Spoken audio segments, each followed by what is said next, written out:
në raport me Europën që na kërkon përtej politikës. Europa e do Shqipërinë përtej politikës. E vërtet është dhe fakti që për herë të parë edhe në rezolutën e Komisionit të Jashtëm Parlamentit Evropian i kushtohet një pjesë e tërë sjelljes së opozitës, ku i thuhet tekstualisht sjellje të tilla nuk kanë vend. Jo, sjellje vetëm për opozitën. Por edhe majorancës që i thotë hapi territorin e dur opozitës. Le ta themi siç është që me vajtjen, me pranimin në Bashkimin Evropian, kjo klasë politike duket sikur nuk do ta gjejmë veten aty. Kjo është dilemë e fortë, pak tek dilema me të vërtetën, Taulanta, unë mendoj që duhet ta kemi të gjithë.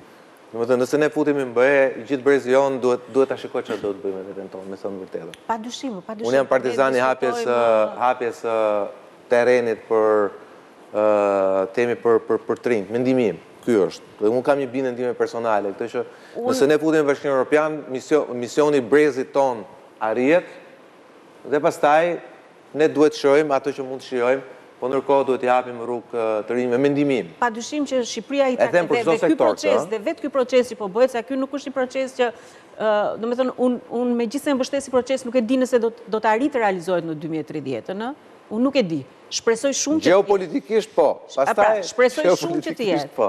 Dhe nëse punohet dhe nëse në qëllim duhet futemi mikë të Putinit dhe vazhdojë çik luftën edhe 1-2 vjet. Po. Nëse motori që e vën lëvizje gjithë këtë proces do të jetë vërtet e ardhmja europiane e Shqipërisë, unë besoj që padyshim i takon të rinjve që do të jenë ata që do ta çojnë më tej dhe do ta bëjnë Shqipërisë vërtet jo antare thjesht të pranuar dhe le të themi me letra, por do ta integrojnë ekonomikisht, politikisht, strategjikisht dhe në të gjitha është mision shumë i gjerë, vërtet. Një koment për Berishën, mungesën e tij sot. Shko, gjëja më e mirë që ka bërë Berisha këtë gjë ka bërë.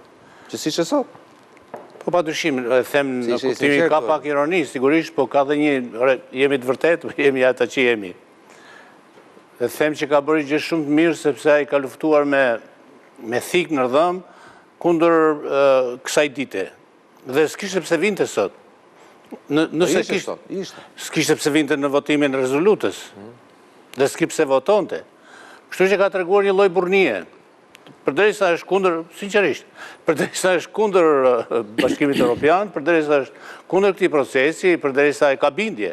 Mos i marrim gjërat sikur vërtet, Sali Berisha është njeri i betuar kundër perëndimit dhe e ka dëshmuar në gjithë periudhën e tij të qeverisjes. Që ditën që ka ardhur në pushtet dhe deri më sot atë gjë ka bërë. Do thoni ju se Partia Demokratike kishte sloganin e duam Shqipërisë dhe gjithë Europa. Ishte slogani shoqërisë. Ishte slogani, bravo, këtë desha të them.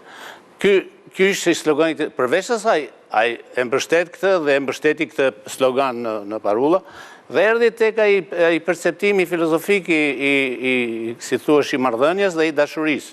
Gjë më e lirë në dashuri është fraza, fjala. Pas fjalës, a ke gjë tjetër? Jo, s'kam. Do të thotë që gjëja tjetër që kishte Berisha pas frazave pro-europianiste ishte konferenca islamike, ishte bashkëpunimi me Kuvajtin, bashkëpunimi me pjesët shumë lindore të bashkëpunimi me Beogradin, bashkëpunimi me... Do të thotë, shiko, Sali Berisha nuk shkoj kur si mik, si i ftuar, si thuash gjojoz, nga Shqipëria në Bruksel. Në Bruksel, atëherë sa shkoj me një statur shumë sovjetike, me statur që nuk hapi asnjë derë. Kam qenë me të kur në shkruar marrëveshje stabilizim asociimit, e kam parë shumë të lumtur në Luksemburg në qershor 2006, aq i lumtur sa më dha dhe mua intervistë me gjithë se unë përfaqësoja temi ballin e medias kritike dhe në Top Channel atëherë, që për fat keq nuk është më, por unë mendoj që Berisha e ka horizontet e tij në ngusht politik, që nuk e lejon të shikoj përtej asaj. Pra ky është mendimi më i mirë që kam unë për doktore. E interpreton politikisht gjën dhe e lën aty. Ndoshta Taulanta me drejt, kur vjen puna në rast tillë, shembulli i parë është ndryshimi kulturor, lëre opozit, majorancë, futemi në Europë, kupton? Ndoshta është përcaktimi ose arketipi më i kontrolluar, për të thënë atë gjë që thatë ju, domethënë që është shumë i ngushtë politikisht. Por në atë ngushtësi politike, ajo ngushtësi politike vjen për këto arsye. Vjen për arsye të pashkatësisë pro-europianiste, vjen për arsyen e mungesës një vullneti pro-europianist, vjen për arsye që mos bëjmë, domethënë, unë nuk dua të bëj asnjëherë atë çfarë thonë, çfarë kanë thënë e tjerë, por jam dëshmitari i të vërtetë i një gjë që Sali Berisha u kap shumë shpejt nga lindja. U fut shumë shpejt në duart e tyre. Dhe, domethënë, po ta marrim në mënyrën më humane, më dashamirëse, ta marrim, ja zunë frymën me njëherë. Domethënë, këtu u servitën forcat e Bin Ladeni, këtu u ndihmua Beogradi, këtu u bëm antar të konferencës islamike, këtu orientuam krejtësisht nga lindja. Ndoshta për këtë arsye u ngushtua kjo pjesë dritare. Për Bruxellesin, Sali Berisha si mbeti jashtë zakonisht pak vështrim. I mbeti vetëm një fije e derës ku ishte mbyllur dera me tjetër që ishte mbyllur mirë. Aty ku futet aty shikon, aty e ka parë pa asnjë keqdashje, pa asnjë kriticizëm. Por ky është arketipi i tij.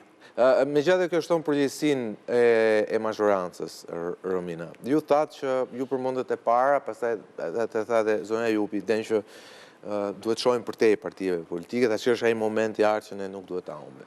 Megjithatë, pak ose paralelisht me votimin e rezolutës u diskutuan komisionin rregullores, për rregulloren e re, për cilën ka i debat, çështja ka përfunduar dhe mos ka bëhet në gjykatë kushtetuese, është bërë me dyert mbyllura Këshilli i Mandateve, është rënë dakord për një shumicë propozime sa i përket votimit të ligjeve që lidhen me integrimin. Por, dhe këtu dalim tek detyrat që ju ka vënë juve Komisioni i Jashtëm Parlamentit Evropian, por rezoluta që vetë keni miratuar sot. Pikat ku nuk keni rënë dakord. Përbërja e sekretariatit përjashtimit. PS-ja kërkon shumicën, PD-ja kërkon numër të njëjtë. 11 komisionet nuk ka dakordsi, PS-ja kërkon kështu siç janë, PD-ja kërkon ndahet Europa nga punët e jashtme. Po them ku s'keni rënë dakord. S'ka dakordsi për kohën e diskutimit të deputetëve.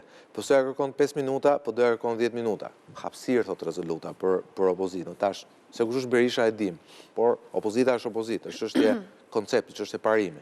S'ka dakordsi për raportimin e institucionit pavarur, PS kërkon raportim vetëm komisioni, PD-ja kërkon dhe seancë plenare.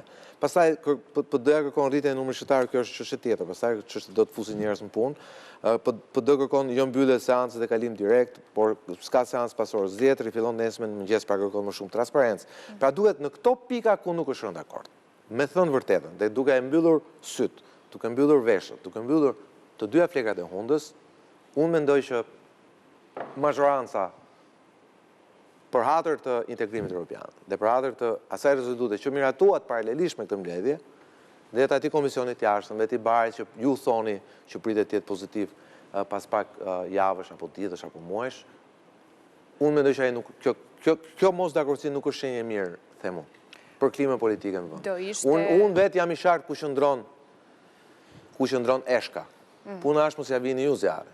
Do ishte mrekulli shkencore sikur të ishim dakord me njëherë për temat. Do me thënë, po s'keni rënë dakord për gjëra që përfshihen këtë rezolutë që keni rënë dakord sot. Këto janë çështje të funksionimit të brendshëm të kuvendit.